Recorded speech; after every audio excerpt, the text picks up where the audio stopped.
Like a Dragon Pirate Yakuza in Hawaii.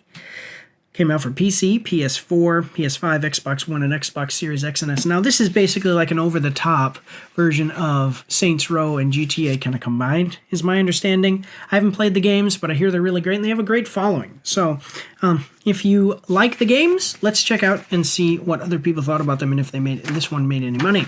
So, it was released on February 21st, 2025, developed by Ryuga Gotaku Studio, published by Sega.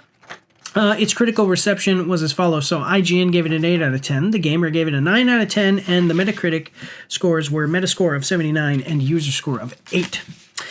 Sounds like a very solid entry. An 8, guys, is still basically an excellent, could be an above average depending on how you look at it, but those are solid scores, so that's great to see, as these long-running series usually decline in quality and have been declining in quality in recent years. Look at the Halo franchise, for example.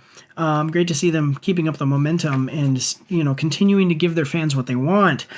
So then, as far as profitability from GameRant.com on February 23rd, 2025, the launch of Like a Dragon Pirate Yakuza in Hawaii may currently be tracking behind Like a Dragon Infinite Wealth, at least on PC, according to several early indicators. However, Pirate Yakuza in Hawaii still seems to be performing well, especially on PlayStation, seeing how Infinite Wealth was the biggest Steam launch in the history of the Like a Dragon franchise. The fact that its follow-up failed to match its user metrics doesn't mean it's not a success. According to an average of estimates from VG Insights, PlayTracker, and Gamealytic, Pirate Yakuza in Hawaii has sold around 93,000 Steam copies in its first few days on the market. The same sources estimate that Infinite Wealth's lifetime Steam sales are presently in the ballpark of 565,000. Sega previously said that Infinite Wealth sold 1 million copies across all platforms in its first week on the market.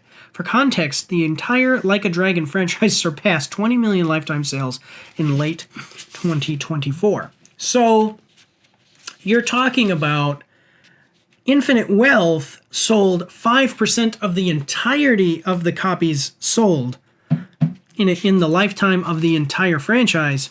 This game, and it was the best-selling game of the franchise. This game comes in after. It's not as good as the one before it in the series, but it's still a great success. There you go.